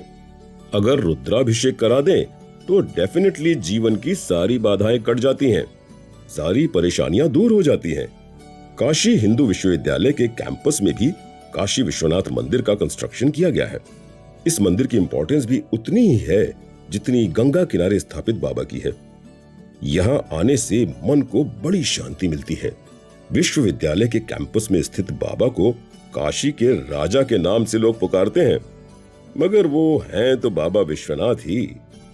नए विश्वनाथ मंदिर की भी एक कहानी बनारस के लोग बड़े चाव से सुनाया करते हैं। बनारस हिंदू विश्वविद्यालय को मदन मोहन मालवीय जी ने बनवाया था। एक बार की बात है, मालवीय जी ने बाबा विश्वनाथ की उपासना की और ध्यान में उन्हें एक विशाल मूर्ति के दर्शन हुए, जिसने उन्हें आशीर्वाद देते हुए आदेश दिया कि मंदिर की स्थापना करो। मालवीय जी ने इस आदेश को बाबा विश्वनाथ का ऑर्डर समझकर मंदिर का कंस्ट्रक्शन शुरू करवाया, लेकिन बीमारी की वजह से अपने जीते जी उसे पूरा नहीं करवा सके। तब मालवीय जी के इस संकल्प को एक बिजनेसमैन जुगल किशोर बिरला ने पूरा करवाया। विश्वविद्यालय के कैंपस में शिव जी का भव्य मंदिर अपना दिव्य प्रकाश फैला रहा है। हजारों की संख्या में यहाँ भक्तगण दर्शन के लिए आते हैं, लेकिन सावन के महीने में भक्तों की संख्या बहुत बढ़ जाती है। मंदिर में देवी देवताओं की भव्य मूर्तियों के दर्शन कर लोग अपने आप को धन्य मानते हैं। आसपास बहुत सुंदर एनवायरनमेंट है। आम के हरे भरे बाग हैं, वहां नाचते मोरों की आवाज सुन मन मचल उठता है। यहाँ देश विदेश से बहुत सारे डिवोटीज दर्शन के लिए आते हैं। यहाँ का धार्मिक, स्पिरिचुअल और हरा भरा माहौल सबको अपनी ओर खींचता है। विश्वविद्यालय कैंपस में होने की वजह से नई जनरेशन्स के लिए, युवाओं के लिए ये मंदिर सेंटर ऑफ अट्रैक्शन बन चुका है। अगर आप बनारस आने का मन बनाते हैं तो गंगा तट पर बाबा विश्वनाथ के दर्शन के साथ साथ काशी विश्वविद्यालय कैंपस में भी आएं और बाबा के दर्शन करें। बने रहिए मेरे यानी संजीव जायसवाल के साथ। आप सुन रहे हैं कुकू FM, सुने जो मन चाहे। बनारस में रहने वाले लोग बस एक ही सलाह देते हैं कि बिन बताए घुस जाओ इस शहर में। कभी आरती की लौ में इसे अचानक देखो। अजीब है इसकी बनावट। ये आधा जल में है, आधा मंत्र में है, आधा फूल में है, आधा शव में है, आधा नींद में है, आधा शंख में है। ध्यान से देखो तो लगेगा जो जो सुना था वो एकदम सच है। बनारस एक इत्मीनान का शहर है, शांति का शहर है। जब आप किसी सफर पर निकलते हैं तो अपनी मंजिल तय करने के लिए निकलते हैं कि हमें वहां पहुंचना है। आपने कभी सोचा है कि हमारे रोज के सफर में रोज की नई नई मंजिलें होती हैं जहां हम पहुंचते हैं या पहुंचना चाहते हैं, लेकिन जरा ठहर कर सोचिए ना एक बार, जिंदगी की आखिरी मंजिल कहां है? बस आपको सब कुछ समझ में आ जाएगा। इस आखिरी मंजिल के बाद और कहीं नहीं जाना होता। भारत में इसे मोक्ष कहा गया है। एक ऐसा दरवाजा जहां से होकर आपको गुजरना है, लेकिन वापस नहीं लौटना है। तो उसी दरवाजे, उसी किनारे और उसी घाट के बारे में बात करेंगे जहां जाकर हमें इत्मीनान मिलता है, यानी कि बनारस। गंगा के किनारे बसे इस शहर को अब आप अपने मन की आंखों से फिर से देखने की कोशिश कीजिए। देखिए देखिए, गंगा की उस बहती धारा की ओर जो उत्तर की ओर से बहती आई है और फिर से वापस उत्तर की ओर मुड़कर बहती है। नदियां जब बहती हैं तो ऊपर नीचे की ओर मुड़ती रहती हैं।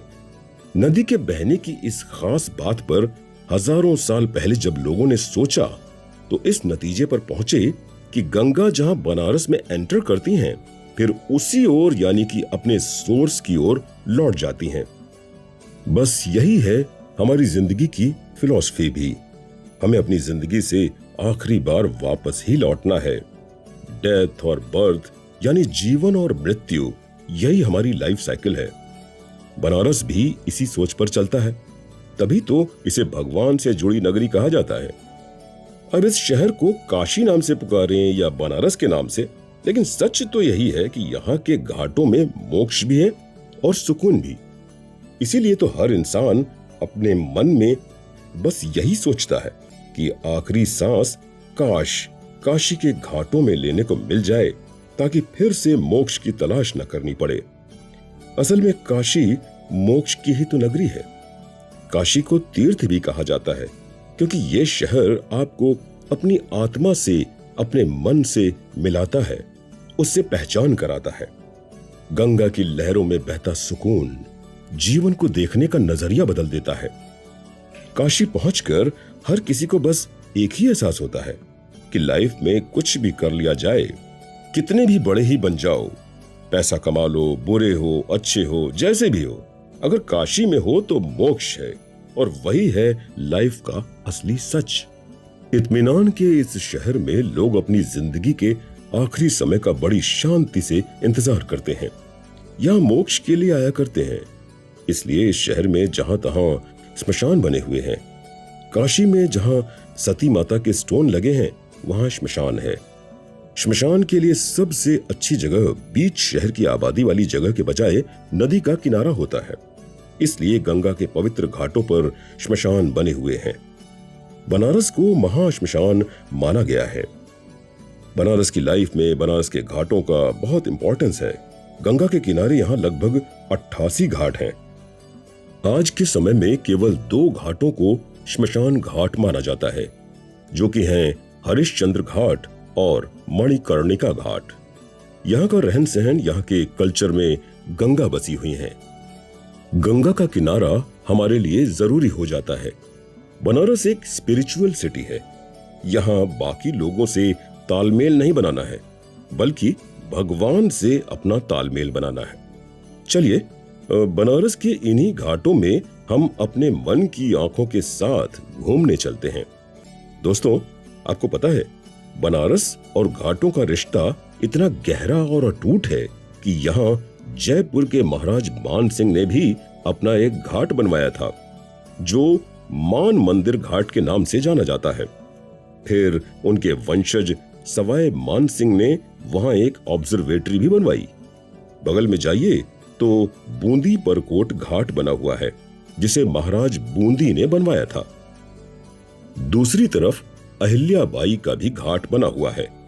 ये तो हम आपको बता ही चुके हैं कि बनारस को नया बनाने में महारानी अहिल्याबाई ने बहुत बड़ा काम किया था। काशी विश्वनाथ के मंदिर के जीर्णोद्धार के साथ साथ कई घाटों को नए सिरे से बनाया गया था। इसीलिए उनके नाम पर इस घाट का नाम रखा गया है। लेकिन बनारस की कहानी तो जैसे दशाश्वमेध घाट से शुरू होती है। कहा जाता है कि यहाँ पर भगवान ब्रह्मा ने अश्वमेध यज्ञ किया था, जिसमें 10 घोड़े छोड़े गए थे। ऐसा भी कहा जाता है कि ब्रह्मा ने इस घाट को भगवान शिव के स्वागत के लिए बनवाया था।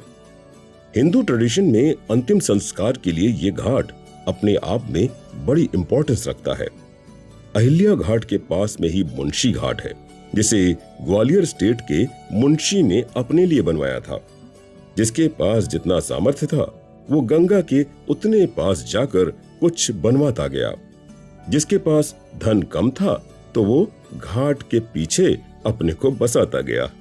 क्योंकि लोग तो बस गंगा से नजदीकी बनाए रखना चाहते थे। आखिरकार मोक्ष तो गंगा ही देगी। हम आपको बता दें, गंगा घाट के सभी घाट मशहूर हैं। उनकी अपनी अलग अलग कहानी है, उनकी अपनी एक इंपॉर्टेंस है। गंगा का एक घाट है तुलसी घाट। यहाँ के लोग ऐसा मानते हैं कि शादी के बाद जिस औरत को बच्चा नहीं होता, तो वो औरत अगर तुलसी घाट में जाकर नहा ले और पास के सूर्य देव के मंदिर में जल चढ़ाए, तो वो औरत मां बन जाती है। इसीलिए ऐसी औरतें विश्वास के साथ यहां पर आती रहती हैं। ऐसा भी माना जाता है कि संत तुलसीदास ने इसी गंगा किनारे बैठ रामचरितमानस लिखा, इसलिए उनके नाम पर यह घाट बना। वहीं बगल में ललिता घाट है, जिसका नाम देवी ललिता के नाम पर रखा गया है। इस घाट को नेपाल के राजा राणा बहादुर शाह ने बनवाया था। पास में ही बना मंदिर काठमांडू शैली में लकड़ी का बना हुआ है। चेत सिंह घाट का नाम इसे बनाने वाले राजा के नाम पर है। इसकी डिजाइन सुंदर किले नुमा महल की तरह है। चलिए अब चलते हैं 80 घाट की ओर। दोस्तों, आपको बता दें, ये घाट गंगा और 80 नदी के संगम पर बना है। ये घाट बनारस के दक्षिण की तरफ है। यहाँ शाम को भव्य आरती होती है। शाम को जब दिए जलते हैं, मंत्रों का उच्चारण होता है और शंख बजते हैं, तो यहां से हटने का मन नहीं करता। इसीलिए जब भी आप बनारस जाएं, इस घाट पर जाकर शाम की भव्य आरती को जरूर देखिए। हम तो चाहते हैं कि आपको सभी घाटों के बारे में डिटेल में बताएं, लेकिन सब के बारे में तो नहीं, कुछ के नाम आपको बताए देते हैं, जैसे नवला घाट, लाल मिश्रा घाट, भदैनी घाट, जानकी घाट, अक्रूर घाट, माता आनंदमयी घाट, जैन घाट, निषाद राज घाट, शिवाला घाट, गुलरिया घाट, विजयनगर घाट, सोमेश्वर घाट, राजघाट, नारद घाट जैसे बहुत सारे घाट हैं, जिनके अपने धार्मिक महत्व हैं। बनारस के घाट गंगा नदी के धनुष के आकार के होने के कारण बहुत सुंदर लगते हैं। जब सूरज की पहली किरण इन घाटों पर पड़ती है, तो लगता है जैसे गंगा पर सोना बरस रहा हो। उत्तर में राजघाट से लेकर दक्षिण में 80 घाट तक फैले ये घाट जैसे आपको अपने पास बुलाते हैं। वहीं मणिकर्णिका घाट पर चिता की आग कभी ठंडी नहीं होती। यहाँ 80 से केशव घाट में हर घाट के अपने ठाठ हैं। कहीं शिव जी गंगा में समाये हुए हैं, तो किसी घाट की सीढ़ियां अपने आप में अनोखी हैं। कोई मंदिर अपनी खासियत के कारण उस घाट की पहचान है। किसी घाट पर मस्जिद है, तो किसी घाट पर मौज मस्ती देखने को मिलेगी। ये घाट काशी के कीमती रत्न हैं। पता नहीं किस जौहरी ने इन्हें तराशा है। काशी के सभी घाटों पर भगवान शिव आसन जमाए बैठे हैं। बहुत सारे अवसरों पर इन्हीं घाटों पर गंगा पूजा होती है। पुराने जमाने में बहुत सारे संत महात्मा इन्हीं घाटों पर आए, साधनाएं की, जिनमें तुलसीदास, रामानंद, रविदास, तैलंग स्वामी, कुमार स्वामी जैसे संत का नाम शामिल है। बहुत राजा महाराजा भी समय समय पर इन्हीं घाटों पर पुण्य कमाने के लिए आते रहे हैं। इन घाटों ने काशी की एक अलग ही छवि बनाई है। यहाँ होने वाले धार्मिक और कल्चरल प्रोग्रामों में गंगा आरती, गंगा महोत्सव, देव दीपावली, नाग नथैया, बुढ़वा मंगल पूरी दुनिया जानती है। ये घाट धार्मिक महत्व के साथ टूरिज्म के लिए भी खास हैं। इन घाटों पर नहाने के बाद भांग बूटी की मस्ती में डूबे साधु, सन्यासी और यहाँ के रहने वाले बनारसियों की मस्ती में तो जैसे लगता है कि घाट भी झूम उठते हैं। अगर इन घाटों की सुंदरता का पूरा मजा लेना चाहते हैं, तो सूरज डूबते समय नाव पर बैठकर गंगा की सैर को निकल पड़ें और पूरे नजारे का लुत्फ उठाएं। ऐसे में तमाम शोर शराबा पीछे छूट जाता है और एक शांत माहौल आपके मन को हल्का बना देता है। यहाँ की स्पिरिचुअल फीलिंग गजब की है। जब आप अपने घर लौट जाएंगे, तो आपको लगेगा जैसे ये घाट आपको बार बार वापस बुलाने के लिए पुकार रहे हैं। बने रहिए मेरे यानी संजीव जायसवाल के साथ। आप सुन रहे हैं कुकू FM। सुने जो मन चाहे। इस एपिसोड की शुरुआत मैं कुछ लाइन से करता हूं कि दिल खुश हो जाता है वाराणसी के मेले में, खुशी का पता ही नहीं शहर के झमेले में। वीरों की बस्ती, जवानों का देश, जिला वाराणसी, उत्तर प्रदेश। वाराणसी की ताकत से पूरा ब्रह्मांड डोलता है, ये हम नहीं हमारा इतिहास बोलता है। गंगा बहती हुई बनारस से 10 किलोमीटर आगे पहुंचती हैं और वरुणा नदी से मिलती हैं। यहीं संगम के पास बसा है एक गांव सारनाथ। सारनाथ वो पवित्र जगह है जहां गौतम बुद्ध ने बोध गया में अपनी साधना से ज्ञान पाने के बाद पहली बार धम्म का पाठ आम पब्लिक को पढ़ाया। इसलिए सारनाथ का बौद्ध धर्म से गहरा नाता है। ये देश के 4 मुख्य बौद्ध तीर्थों में से एक है। आपने महान भारतीय सम्राट अशोक का नाम तो जरूर सुना होगा, जिसने बड़ी बड़ी लड़ाइयां लड़ी, खून बहाया, लेकिन उसे शांति नहीं मिली। फिर उसने बौद्ध धर्म अपनाया। वो लड़ाई और खून खराबा छोड़ शांति के लिए धर्म प्रचार में लग गया। अपने देश के अलावा श्रीलंका, चीन, तिब्बत जैसे देशों में बौद्ध धर्म का प्रचार किया और शांति की अपील की। उसी सम्राट अशोक ने सारनाथ में कई स्तूप बनवाए। वहीं पर काफी ऊंचा एक स्तंभ बनवाया जो अशोक स्तंभ के नाम से मशहूर है। इन स्तंभों पर 4 शेर बने हुए हैं, एक दूसरे से पीठ लगाए हुए। इसी को भारत का राष्ट्रीय चिन्ह बनाया गया है। स्तंभ में लगे चक्र को भारत के तिरंगे झंडे में जगह दी गई है। यहाँ जमीन पर बहुत सारी चीजें बनी हुई है जिन्हें आप देख सकते हैं, जिनमें स्तूप, स्तंभ और बाग यानी कि गार्डन शामिल हैं। लेकिन बहुत सी चीजें खत्म भी हो गई हैं। 1907 में यहाँ खुदाई की गई। इसमें पुराने स्मारक और ढांचे मिले, जिनको देखकर पता चलता है कि किस तरह बौद्ध धर्म की शुरुआत हुई और उसका डेवलपमेंट हुआ। वहीं उन सब को देखने के लिए पूरे देश और दुनिया से लोग खींचे चले आते हैं। यहाँ इन पत्थरों के स्मारकों और ढांचों पर पुराने जमाने की भाषा में जो लिखा है, उसकी स्टडी के लिए इतिहासकार और एक्सपर्ट यहाँ आते रहते हैं। आपको बता दें, यहाँ जो डियर पार्क है, उसे देखने के लिए तो लोग दौड़े चले आते हैं। यहाँ पर भगवान गौतम बुद्ध ने पहली बार धर्म का उपदेश दिया था। सारनाथ में कई सारे स्तूप हैं। उनमें से एक है चौखंडी स्तूप, जहां भगवान बुद्ध की अस्थियां यानी हड्डियां रखी गई हैं। ये स्तूप एक बड़े से प्लेटफॉर्म पर है और 3 मंजिला बना है। यहाँ अच्छा गार्डन भी है, जहां आप ठंडी हवा में आराम भी कर सकते हैं। यहाँ एक म्यूजियम भी है जिसका नाम है सारनाथ म्यूजियम, जिसमें खुदाई के समय मिले पत्थरों पर बनी कलाकृतियां और मूर्तियां रखी हुई हैं। यहाँ पर देखने लायक कुछ और प्लेसेस भी हैं। मूलगंध कुटी विहार, जिसे महाबोधि सोसाइटी ने बनवाया था। इसके अलावा यहाँ थाई मंदिर और काग्यो तिब्बती मठ भी घूमने लायक जगह हैं। डियर पार्क में बने धमेक स्तूप ही वो जगह हैं जहां गौतम बुद्ध ने अपना पहला उपदेश दिया था। आपको ये जानकर ताज्जुब होगा, इस इमारत को 6 बार बड़ा किया गया, लेकिन हर बार इसका ऊपरी हिस्सा गिर गया। आज भी वो ऊपर से टूटा हुआ है। इस धमेक स्तूप के पास कई सारे और भी छोटे छोटे स्तूप हैं, जिन्हें देखना आपको अच्छा लगेगा। इनकी वास्तुकला यानी इनकी बनावट बहुत ही सुंदर है। अगर आप यहाँ घूमने के लिए आना चाहते हैं तो आपको कुछ नियम मानने होंगे, जैसे मंदिर में आप जूते चप्पल पहनकर नहीं आ सकते और मोबाइल फोन का यूज नहीं कर सकते।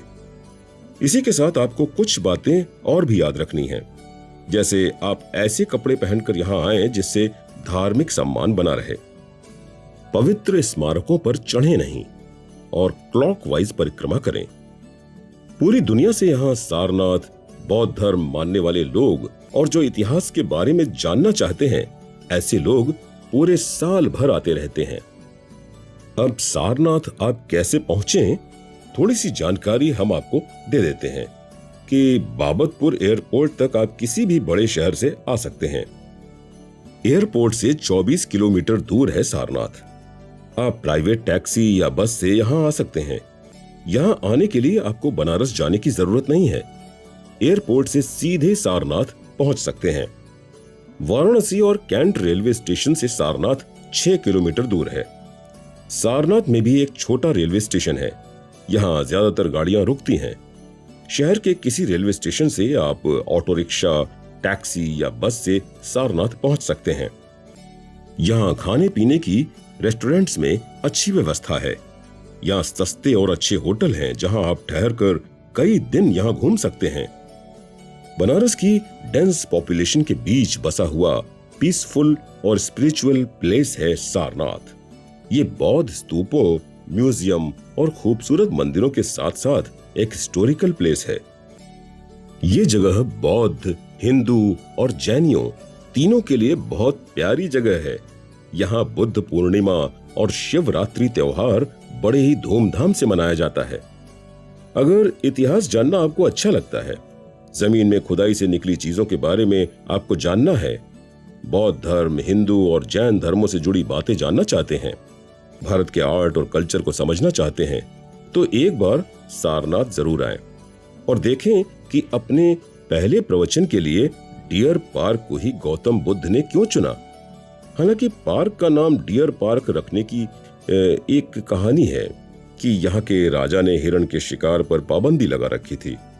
हिरण यहाँ बिना किसी डर के घूमते फिरते थे, इसलिए इसका नाम हिरण वन यानी कि डियर पार्क पड़ा। गौतम बुद्ध ने भी अहिंसा की इस धरती को अपने पहले उपदेश के लिए चुना। आप भी अब सोचिए नहीं, जल्दी से अपने टूरिज्म के लिए सारनाथ चुन लीजिए और निकल पड़िए। बने रहिए मेरे यानी संजीव जायसवाल के साथ। आप सुन रहे हैं कुकू FM, सुने जो मन चाहे।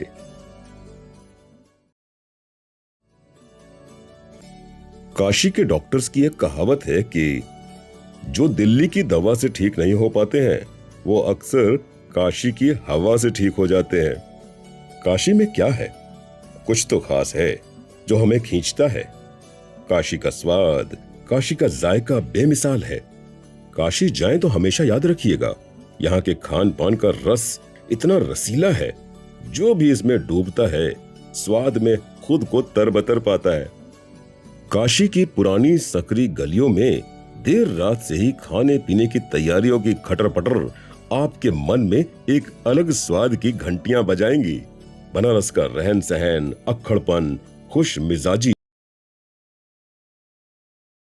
और सुकून, जिंदगी के सारे रंग जब यहाँ के खान पान में उतरते हैं तो क्या कहने। आपको बताने के पहले ही मुंह में पानी आ रहा है। बनारसी पान हो या टमाटर चाट, भांग वाली ठंडई या फिर कचौड़ी, बाटी चोखा, मिठाइयाँ, क्या क्या गिनाए आपको। जिसने भी एक बार यहाँ के लजीज खाने का स्वाद चखा वो यहाँ का मुरीद हो जाता है। तो चलिए, आपकी प्लेट में सबसे पहले क्या परोसें? बनारसी मलाई पूड़ी का नाम सुना है आपने, जिसके लिए खिलाने वाले बस इतना ही कहेंगे आपसे, अरे खाइए तब न जानेंगे। इसका अपना स्वाद है। गोरस की तरी मतलब रबड़ी, पिस्ता बादाम का ज़हूर है और ऊपर से चीनी की मिठास। हाथ में दोना थामे आप खाने में ऐसा मगन हो जाएंगे कि सब कुछ भूल जाएंगे। आहा, कढ़ाई में खौलता दूध रेसिपी की पहली कड़ी है। अब तो खाकर ही मजे लीजिए। आहा, रजा बनारस को ट्राई करना ना भूलिए। कुल्हड़ में ठंडाई थामिए और पीजिए, दिमाग तर हो जाएगा। जिसे पिलाने वाले आपको क्या कहेंगे पता है? अरे यही कि ई है बनारसी ठंडई। यहाँ ठंडई में दूध मिलाकर फेंटने वाला आइटम नहीं है। यहाँ मलाई और क्रीम की ठंडई में सूखे मेवे का पेस्ट मिलाते हैं। ठंडई में दर्जनों मसालों के साथ फलों और फूलों के अर्क का तड़का लगाने के बाद हर मौसम के मुताबिक ठंडई तैयार की जाती है।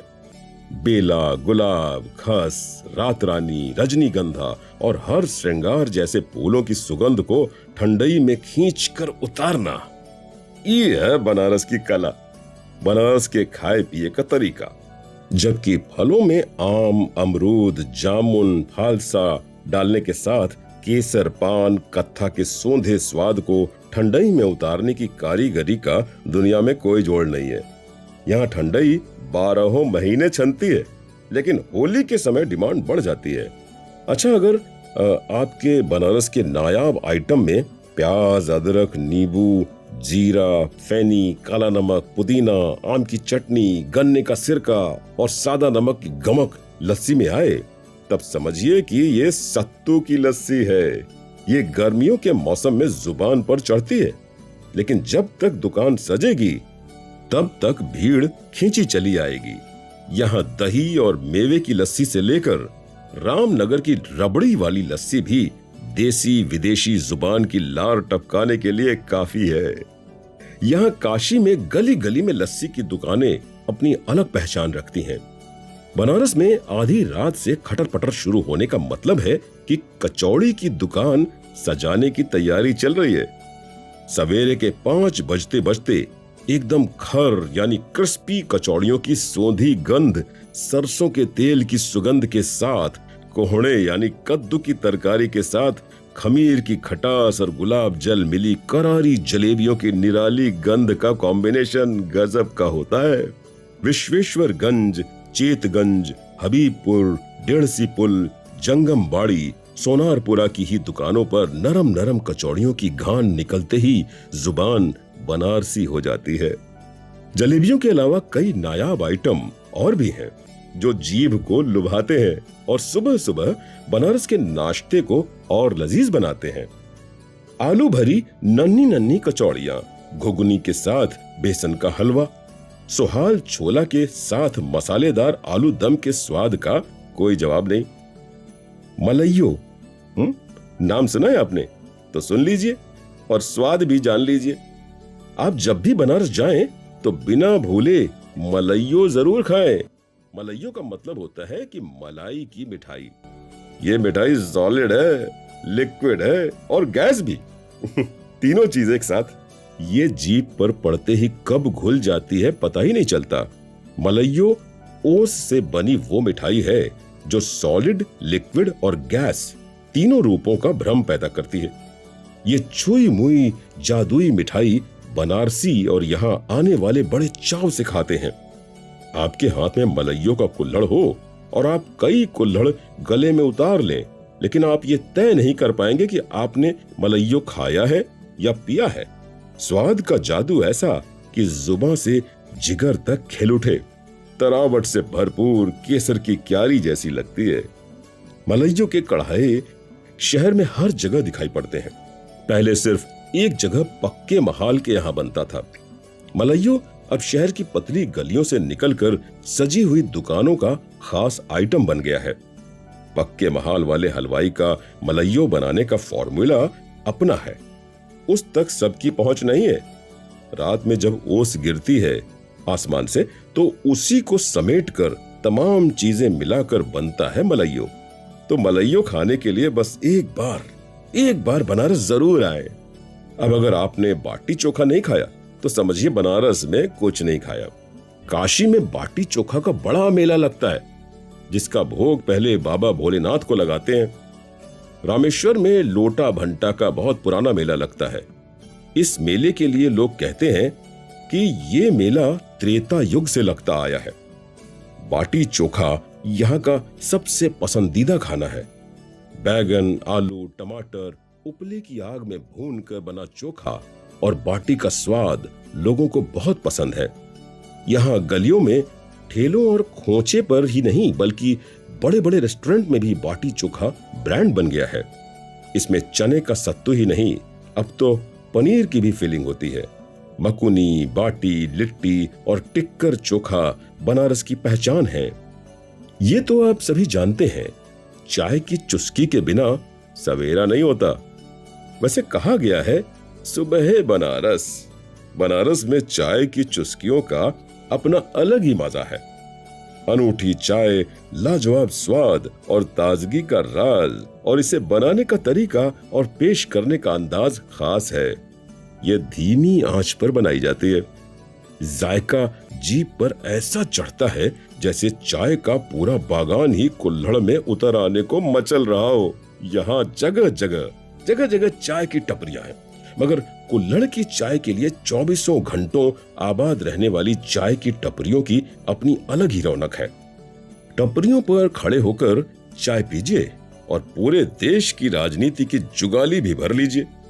बनारसी लोग लजीज खाना जम कर खाते हैं और तंदुरुस्त रहते हैं, मस्त रहते हैं और अल्लड़ जिंदगी जीते हैं। अगर आप खाने पीने के शौकीन हैं तो बनारस थालियां सजाए आपका इंतजार कर रहा है।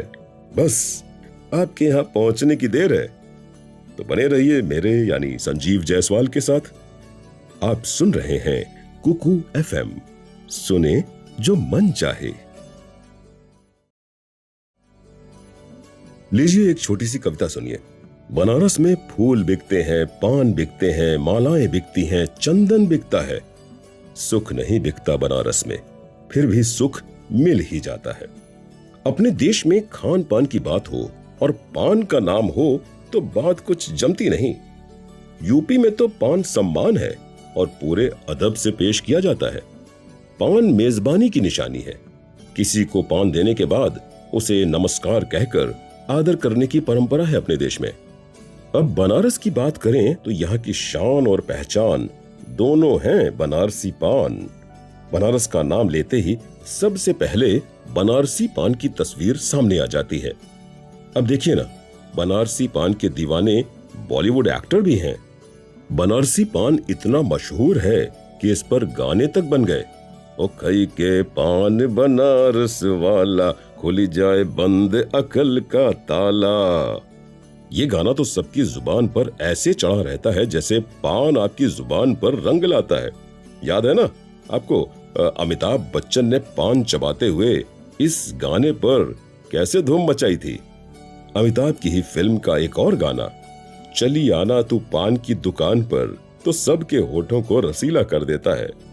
ऐसे ही पान के ऊपर कई बॉलीवुड गाने बन चुके हैं जिनमें पुराने जमाने का पान खाएं सैया हमार, होंठ लाल लाल भी बहुत फेमस है।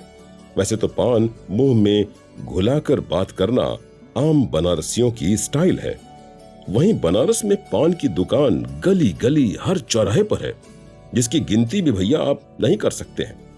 कुछ दुकानें पिछले 70, 80 यहाँ तक कि 100 सालों से अपने पान के दीवानों को पान खिला रही हैं। कुछ दुकानें तो पूरे देश में मशहूर हैं। देश के कोने कोने से लोग आकर इन दुकानों पर पान खाना नहीं भूलते। कहते हैं कि बनारस आकर पान नहीं खाए तो कुछ नहीं खाए। यहाँ तक कि पान वाले आपको बस यही सलाह देते हुए मिलेंगे कि गुलकंद वाला पान एक बार खाइएगा, मजा आ जाएगा। अब क्या बताएं, क्या क्या याद दिलाएं। यहाँ की कई दुकानें तो ऐसी हैं जिनका नाम इतिहास में लिखा गया है। आप जानेंगे तो दांतों तले उंगलियां दबा लेंगे। अच्छा, आपको यकीन नहीं है तो चलिए बताइए, क्या आपको पता है कि यहाँ की एक दुकान पर रानी विक्टोरिया ने पान खाया था? इसके अलावा अटल बिहारी वाजपेयी, लालू यादव, आमिर खान, असरानी, आदित्य पंचोली और शाहरुख खान जैसे बड़े नेता और अभिनेताओं ने इन दुकानों पर पान का स्वाद चखा है। यहाँ मीठा पान, जर्दा पान और सादा पान का स्वाद आप ले सकते हैं। यहाँ की ज्यादा दुकानों की खास बात है, यहाँ बाजार की तंबाकू का प्रयोग नहीं होता। ये घर पर ही बनाया जाता है, जिसमें नशा कम होता है। यहाँ पान व्यापार नहीं है। यहाँ पान के कारोबार में एक जनरेशन के बाद दूसरी जनरेशन लग जाती है। ये पुश्तैनी काम है। यहाँ की दुकानों पर सीजन के हिसाब से पान मिलता है। दिसंबर से अप्रैल तक मगही पान, मई से जुलाई महीने तक जगन्नाथी पान और अगस्त से सितंबर तक देसी पान का सीजन होता है। लेकिन सांची पान हर सीजन में मिलता है। चलिए अब इस पान के पीछे की कहानी भी जानते हैं कि क्या ये सभी पान के पत्ते बनारस में ही होते हैं। तो दरअसल पान बनारस में नहीं उगाया जाता। मगही पान तो बिहार से आता है और बनारस के इत्मीनान का हाथ लगता है तो मगही पान अपनी परवान चढ़ता है। लोग मांगते हैं बनारसी मगही चाहिए।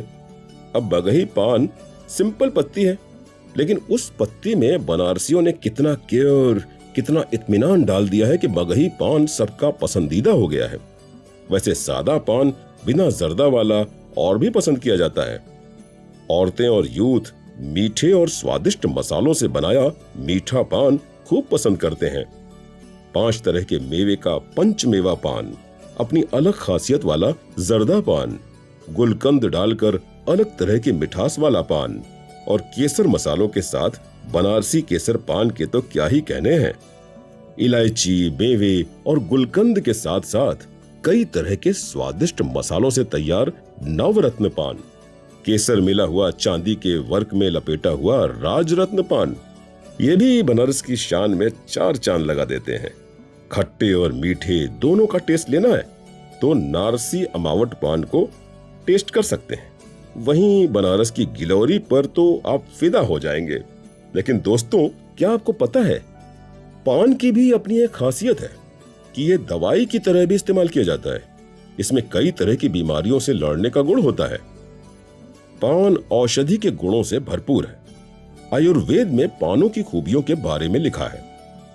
पान खाने से डाइजेशन सही रहता है। पान गले को साफ रखता है, जिसके चलते मुंह से दुर्गंध नहीं आती।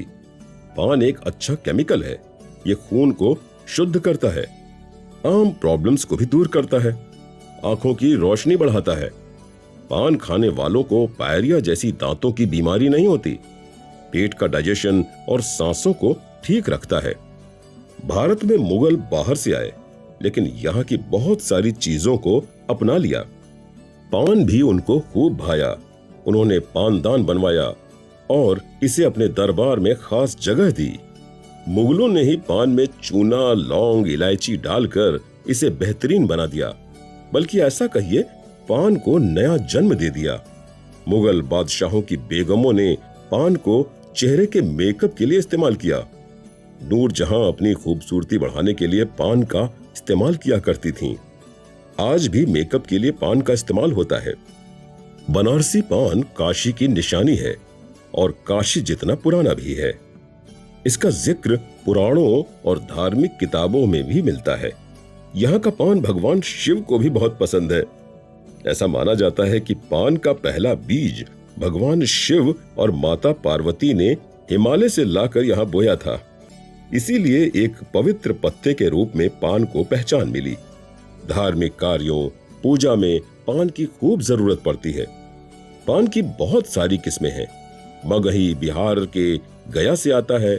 इसके अलावा किताही, जगन्नाथी, कटकी, मटियाली, चंद्रकला, कर्पूरी, मिठुआ, सांची, बहुत सारे नाम हैं जो देश के अलग अलग जगहों से बनारस आते हैं और बनारस की तहजीब में घुलकर बनारसी हो जाते हैं।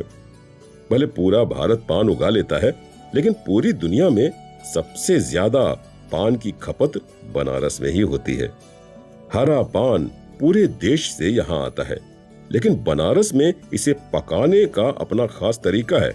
पान की गाछी लगाकर चूना, कोयला, नमक से खाद बनाकर उसे सुलगाकर घर में बने छोटे छोटे गड्ढे में 4 घंटे के लिए डाल देते हैं और तमाम तरीके लगाए जाते हैं और फिर तैयार होता है मीठा, मुलायम और जायकेदार पान, जो है बनारस की शान। पान के रोजगार से बनारस के लाखों लोगों का पेट भरता है, रोजी रोटी चलती है।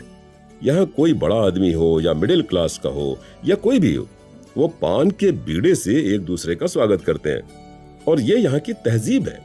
पान खाने की तमीज और खिलाने की तहजीब से आप किसी भी आदमी में बनारसीपन की झलक देख सकते हैं। बनारस अपने मेहमानों का स्वागत, मेहमान नवाजी के लिए अपने पानदान में पान का बीड़ा सजाए तैयार है। आप पहुंचिए बनारस और पान की गिलोरी अपने मुंह में दबाए बनारस घूमने निकल पड़िए। हरे रंग का पान चबाते हुए आपका मन गुलाबी लाल हो जाएगा। तो बने रहिए मेरे यानी संजीव जायसवाल के साथ। आप सुन रहे हैं कुकू FM, सुने जो मन चाहे। बनारस में रहने वाले लोग सबसे बस इतना ही कहते हैं कि जहां सीधे साधे लोगों का है डेरा, खुशहाली से भरा ये बनारस है मेरा। घूमिए बनारस, देखिए बनारस और जानिए बनारस को। जानिए बनारस के घाटों को, घंटियों और मंदिरों को। महसूस कीजिए पवित्र गंगा को और भटकिए बनारस की गलियों में दिन भर। खाइए शाही पकवान और लुत्फ उठाइए बनारस के शाही पान का। जानिए सारनाथ की पवित्र कहानी, देखिए बनारस की आरती, दीजिए अपने मन को शांति और खो जाइए बनारस की संस्कृति में। अरे अरे, अपने मन की आंखों से भाई, किन किन गलियों मंदिरों में पहुंच गए आप? बनारस घूमने आए हैं तो बहुत जगह से होकर आप आ रहे होंगे। अब जहां आप नहीं पहुंच पाए हैं, हम आपको वहां ले चलेंगे। अच्छा, वैसे सारनाथ गए और वहां का म्यूजियम आपने देखा तो समझ लीजिए भारत का गोल्डन इतिहास देख लिया। अब बात छिड़ी है पुराने जमाने की, तो बता दें कि राजा महाराजाओं के समय बड़े बड़े शानदार किले इस काशी में बनाए जाते थे, जिसमें से एक किला है बनारस से 14 किलोमीटर दूर रामनगर किला, जिसे महाराजा बलवंत सिंह ने बनवाया था। यह किला लाल बलुआ पत्थरों से बनाया गया है। इसमें आप देखिएगा ब्रिटिश जमाने की पुरानी कारें, शाही पालकी, तलवारें, पुरानी बंदूकें, हाथी दांत से बनी सुंदर डिजाइन की चीजें। यहाँ एक बहुत बड़ी घड़ी भी है जो तारों सितारों की यानी सेलेस्टियल नॉलेज देती है। वैसे तो हम बनारस को धार्मिक नजरिए से देखने के आदी हो चुके हैं, लेकिन यहाँ की ऐतिहासिक और वास्तुकला यानी कि हिस्टोरिकल और आर्किटेक्चर की चीजें और भी ज्यादा सरप्राइजिंग हैं। बनारस के किले शाही अतीत हैं जो आज भी शान से खड़े हैं। वहीं मुगल स्टाइल में बने रामनगर किले में आज भी काशी नरेश का परिवार एक हिस्से में रहता है और दूसरे हिस्से में म्यूजियम है जो सब के लिए खुला रहता है। यहीं पर वेद व्यास मंदिर और दक्षिण मुखी हनुमान मंदिर है। रामनगर का किला 10 दिनों तक चलने वाली रामलीला के लिए दुनिया भर में मशहूर है। यहाँ रावण दहन देखने के लिए लोग दूर दूर से आते हैं। यहाँ का फाल्गुन महीने में होने वाला राजमंगल त्योहार मशहूर है। इसके अलावा नौका परेड और नाच गाना भी होता है। रामनगर किला बारिशों में गंगा की बाढ़ के कारण बंद रहता है, बाकी हर मौसम में यह खुला रहता है। अगर रामनगर का किला आपके मन को भा गया तो आप बनारस से 40 किलोमीटर दूर गंगा के किनारे बना चुनार का किला भी जरूर देखिए। ये राजा बलि बावन भगवान का किला है। एक चट्टानी पट्टी पर बने इस किले में एक गढ़, अंग्रेजों के बनवाए घर और बावड़ी खास हैं। वैसे यहाँ का नजारा बड़ा ही खूबसूरत है। अब और भी किले हैं जिनके बारे में हम आपको बताएंगे, पर पहले चलिए काशी हिंदू विश्वविद्यालय। ये 14 स्क्वायर किलोमीटर में फैला है। बहुत कुछ है यहाँ, लेकिन यहाँ का कला भवन खास है। इसमें आपको 1 लाख से ज्यादा अनोखी चीजें देखने को मिलेंगी। थोड़ा टाइम लेकर आइए यहाँ ताकि इत्मीनान से सब देख सकें। इसी जगह मान सिंह वेधशाला यानी ऑब्जर्वेटरी भी है, लेकिन अब इसका थोड़ा हिस्सा ही बचा है। इसमें अजीबोगरीब यंत्र यानी इंस्ट्रूमेंट्स हैं, जिसमें सम्राट यंत्र, दक्षिणोत्तर भित्ति यंत्र, चक्र यंत्र, दिगंत यंत्र जैसे बहुत सारे यंत्र हैं। 1737 में बनारस में जयपुर के राजा मान सिंह ने जंतर मंतर बनवाया था, जिसे एस्ट्रोनॉमी की जानकारी के लिए, बनारस का समय नापने, ग्रहण का पता लगाने जैसे कामों के लिए इसका इस्तेमाल किया जाता रहा और आज भी ये एक्यूरेट जानकारी देता है। और क्या है बनारस में, चलिए ये भी बता देते हैं आपको। तो बनारस मलमल, रेशमी कपड़ों, इत्रों, हाथी दांत और शिल्प कला के लिए मशहूर है। यहाँ कुटीर उद्योग यानी कि हाथ से बनाए जाने वाले सामानों का व्यापार होता है। बनारसी रेशमी साड़ी और कालीन यानी कारपेट के काम में बहुत सारे लोग लगे हुए हैं। बनारस का रेशम पूरी दुनिया में अपनी बारीकी और मुलायमियत के लिए मशहूर है। बनारसी रेशमी साड़ियों पर बेहतरीन डिजाइन और जरी का काम बहुत खूबसूरत होता है। यहाँ घर घर लूम्स यानी करघा हैं, घर घर कालीन बुने जाते हैं और रेशमी साड़ियों का काम होता है। इसके अलावा पीतल के बर्तनों का भी बड़ा ही अच्छा काम किया जाता है। अरे बातों ही बातों में हम आपको बताना भूल न जाए कि बनारस की सेवई के जायके बेजोड़ हैं। सिर्फ ईद ही नहीं, सभी मौकों पर यहाँ सेवई की डिमांड जोरों पर रहती है। शहर का भदोई चुंगी मोहल्ला सेवई के कारोबार के लिए अपनी पहचान रखता है। होली, दिवाली, ईद, बकरीद बिना बनारसी सेवई के फीके रह जाते हैं। इनकी खासियत है इनकी बारीकी और साफ सफाई। बनारस की गलियों के साथ साथ बनारस के बाजारों की अपनी अलग ही रौनक है। आपने बनारसी साड़ियों के बारे में तो सुना ही होगा। वो आपको ठठेरी बाजार में मिलेंगी। उत्तर भारत में शादियों में दुल्हन के पास कम से कम एक बनारसी साड़ी तो होनी ही चाहिए, वरना शादी के सारे रंग फीके पड़ जाएंगे।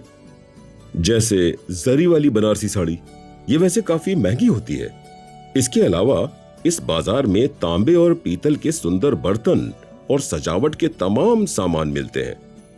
रंग बिरंगी चूड़ियां, बनारसी साड़ी और प्रिंटेड दुपट्टे, नाम भर लीजिए, औरतें आपकी एक नहीं सुनेंगी, सीधे पहुंच जाएंगी विश्वनाथ लेन। चूड़ियों साड़ियों से सजी यहाँ की दुकानें थोड़ा मोल भाव भी कराती हैं। यहाँ खूबसूरत लकड़ी के खिलौने भी मिलते हैं जो यहाँ के ही कलाकार बनाते हैं। डेली रूटीन के सामान के लिए काफी फेमस और काफी बड़ा मार्केट है गुदौलिया बाजार। यहाँ पर शादी के कपड़े, सिल्क की शॉल, जरी वर्क और बाकी कपड़े यानी आपकी जरूरत के सारे सामान मिलते हैं। बनारस के चौक हाट में हैंडीक्राफ्ट और हैंडलूम की काफी वैरायटी मिलती है। इसके अलावा यहाँ कपड़े और बाकी जरूरत के सामान भी मिलते हैं। अगर बनारस में हैं और आपको फुटवेयर, गिफ्ट, ड्रेस और कॉस्ट्यूम चाहिए तो आपको गोल घर पर ये सारी चीजें मिल जाएंगी। चलिए अब जाते जाते हम आपको उनका भी नाम बता दें जिन्होंने देश और दुनिया में ज्ञान की रोशनी फैलाई है। संत कबीर, वल्लभाचार्य, स्वामी रामानंद जैसे कितने नाम हैं जिन्हें पढ़कर देश की पूरी जनरेशन समझदार बन गई। मुंशी प्रेमचंद, जयशंकर प्रसाद, आचार्य रामचंद्र शुक्ल जैसे विद्वानों ने साहित्य के जरिए एक नई दिशा दी। पंडित रविशंकर के सितार की झंकार यहीं से फैली। उस्ताद बिस्मिल्लाह खां गंगा के किनारे बैठे शहनाई पर रियाज करते हुए मां गंगा की संगीत आरती किया करते थे। पंडित राजन मिश्र, साजन मिश्र की गायकी आज भी हमारे दिलों में मिठास घोलती है। इतनी सारी चीजें तो हैं काशी में, जो मन चाहे समेट लीजिए। गंगा में डुबकी लगाइए, धर्म धारण कीजिए, पान बनारस का एक बीड़ा मुंह में डाले, घूमिए दिन भर काशी में। ये है फक्कड़ काशी, ये है अक्खड़ काशी। तो काशी पर आपको हमारी ये ओरिजिनल सीरीज कैसी लगी, हमें कमेंट करके जरूर बताइए। अगर आप अपने या किसी और शहर को इतने ही करीब से जानना चाहते हैं तो हमें कमेंट करके नाम बताइए। अभी हम आपसे विदा लेते हैं। आप सुन रहे हैं कुकू FM, सुने जो मन चाहे।